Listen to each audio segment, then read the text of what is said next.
वो अपना संबोधन देंगे। नमस्कार साथियों, दो 2023 का वर्ष आज बजट सत्र का प्रारंभ हो रहा है और प्रारंभ में ही अर्थ जगत के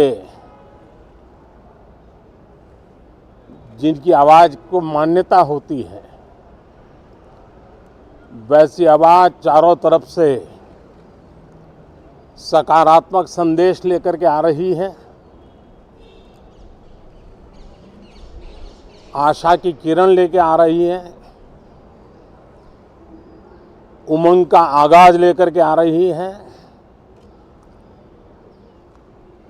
आज एक महत्वपूर्ण अवसर है।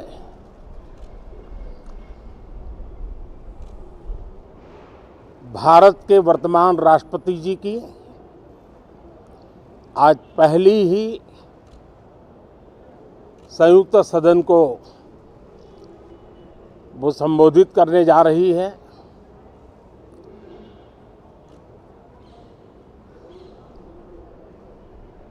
राष्ट्रपति जी का भाषण भारत के संविधान का गौरव है,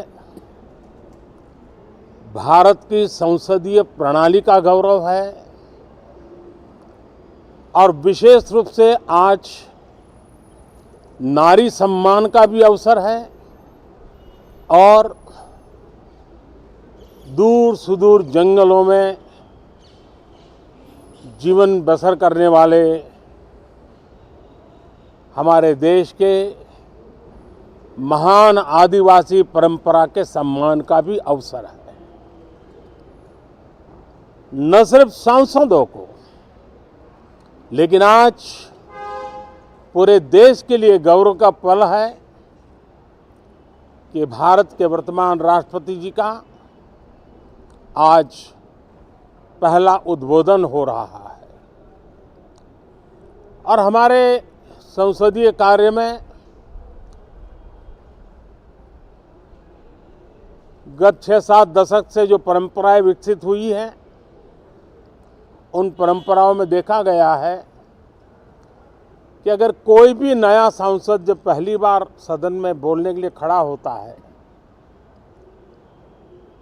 तो किसी भी दल का क्यों न हो, जो वो पहली बार बोलता है तो पूरा सदन उनको सम्मानित करता है, उनका आत्मविश्वास बढ़े उस प्रकार से एक सानुकूल वातावरण तैयार करता है। एक उज्जवल और उत्तम परंपरा है। आज राष्ट्रपति जी का उद्बोधन भी पहला उद्बोधन है। सभी सांसदों की तरफ से उमंग, उत्साह और ऊर्जा से भरा हुआ आज का ये पल हो, ये हम सबका दायित्व है। मुझे विश्वास है हम सभी सांसद इस कसौटी पर खरे उतरेंगे। हमारी देश की वित्त मंत्री भी महिला हैं। वे कल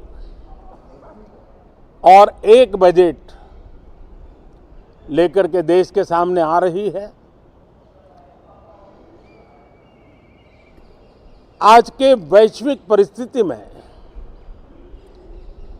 भारत के बजट के तरफ न सिर्फ भारत का लेकिन पूरे विश्व का ध्यान है।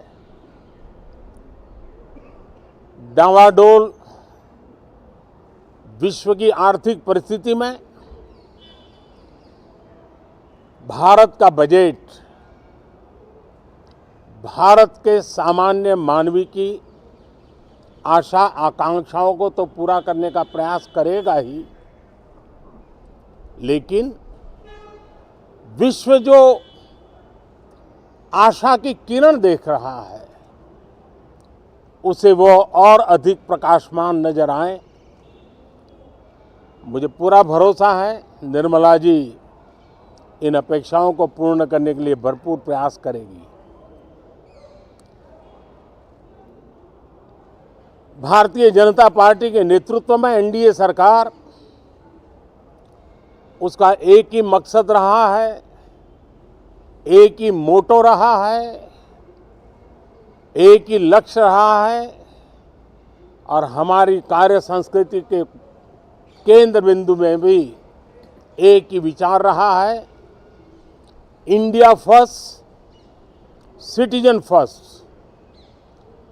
सबसे पहले देश, सबसे पहले देशवासी, उसी भावना को आगे बढ़ाते हुए ये बजट सत्र में भी तकरार भी रहेगी, लेकिन तकरीर भी तो होनी चाहिए। और मुझे विश्वास है कि हमारे विपक्ष के सभी साथी बड़ी तैयारी के साथ, बहुत बारीकी से अध्ययन करके सदन में अपनी बात रखेंगे। सदन देश के नीति निर्धारण में बहुत ही अच्छी तरह से चर्चा करके अमृत निकालेगा, जो देश को काम आएगा।